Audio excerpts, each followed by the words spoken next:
बिस्मिल्लाहिर्रहमानिर्रहीम। प्यारे दोस्तों, आज हम बताने जा रहे हैं माँ बाप की नाफरमानी का वाक्या। इस जमाने में लड़के लड़कियां माँ बाप के हुक्म से बिल्कुल गाफिल बेपरवाह है।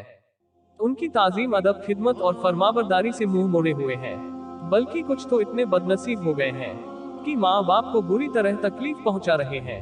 नतीजा यह है कि माँ बाप की नाफरमानी करके खुदा के अजाब का शिकार और जहन्नम के हकदार बन रहे हैं। एक आदमी ने पूछा, या रसूल अल्लाह, माँ बाप का औलाद पर क्या हक है?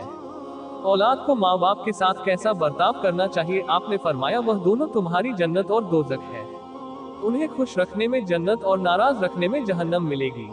जिस आदमी से उसके माँ बाप खुश होते हैं, उनके लिए सुबह से ही जन्नत के दरवाजे खोल दिए जाते हैं। एक आदमी ने पूछा, या रसूल अल्लाह, अगर माँ बाप ज्यादती करे तो? आपने फरमाया, अगरचे जुल्म करे तब भी माँ बाप को राजी रखना जरूरी है, क्योंकि उन्होंने ही तुम्हें इस दुनिया में लाया है, पाल पोस कर बड़ा किया है।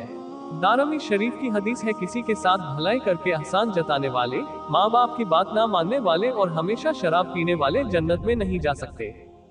हजरत अबू हुरैरा फरमाते हैं कि रसूल अल्लाह ने फरमाया, जो अपने माँ बाप को सताए वो शख्स मलून है। हजरत अब्दुल्ला बिन औफा फरमाते हैं, एक आदमी आया, कहने लगा, या रसूल अल्लाह, एक जवान मरने के करीब है। उसे कलमा पढ़ने की ताकीद दी जाती है, लेकिन उसकी जबान नहीं चल रही है।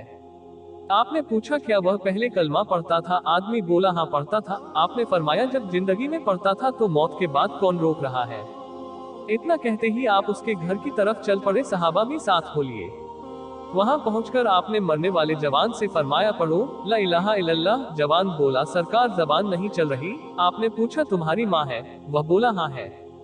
इतने में उसकी माँ अंदर से आई। आपने फरमाया, क्या तुम ये पसंद करोगी कि तुम्हारे लड़के को जलती हुई आग में डाल दिया जाए?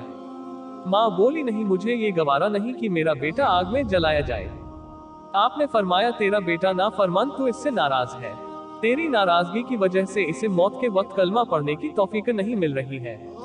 अगर तूने इसे माफ नहीं किया तो ये यूं ही मर जाएगा और इसे जहन्नम की आग में जलाया जाएगा।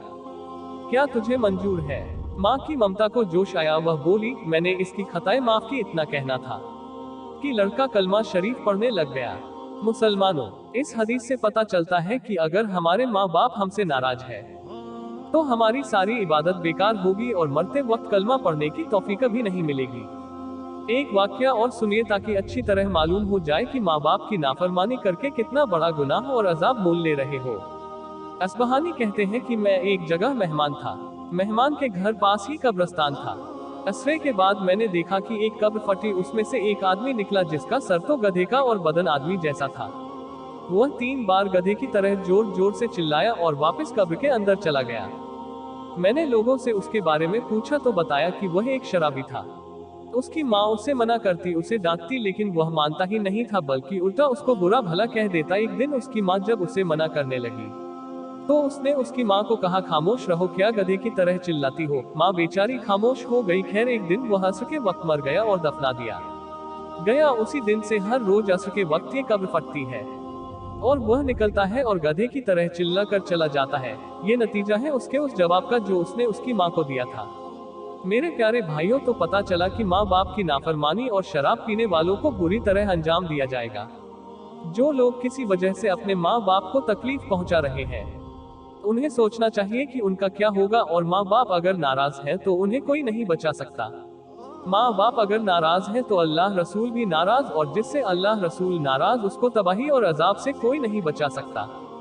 आजकल देखा जाता है कि कुछ लोग अपने माँ बाप को छोड़कर अलग से आलिशान घर बना लेते हैं और अपनी बीवी बच्चों के साथ रहते हैं ताकि उनके ऊपर कोई जिम्मेदारी ना आए, जैसे माँ बाप के आखिरी वक्त में लगने वाले इलाज के पैसे, उनकी दवाइयों का खर्चा, तरह तरह की बीमारियों के इलाज के पैसे वगैरह। वह खुद लाखों रुपए कमाते हैं, लेकिन माँ बाप को कुछ हजार रुपए देने में झिझकते हैं और बहाना बनाते हैं। बीवी बच्चों के लिए तरह तरह की चीजें ले आते हैं, लेकिन माँ बाप के लिए लाने के नहीं सोचते हैं। ऐसे लोगों का आखिरत में क्या हाल होगा? अगर उन्हें बता दिया जाए तो उनकी रूहें डर से कांप उठे। उन्हें पहले ये सोचना चाहिए कि हम आज इस मुकाम पर कैसे पहुंचे हैं, इसके पीछे किसका हाथ है। जिस माँ ने कितना दर्द सहकर उन्हें पैदा किया और बड़ा किया, जिस बाप ने कैसे खून पसीने की कमाई से उनकी पढ़ाई लिखाई की और कामयाबी के मुकाम तक पहुंचाया। बहरहाल, सब दुआ करो कि खुदा हमें माँ बाप की फरमाबरदारी और उनकी खिदमत की तौफीक बख्शे और हमें जहन्नम के अजाब से बचाए। आमीन। प्यारे दोस्तों, आज का वीडियो अच्छा लगा हो तो चैनल को सब्सक्राइब कर दे और साथ में बेल आइकन बटन को दबा दे ताकि आने वाले वीडियो आप तक पहुंच सके। खुदा हाफिज।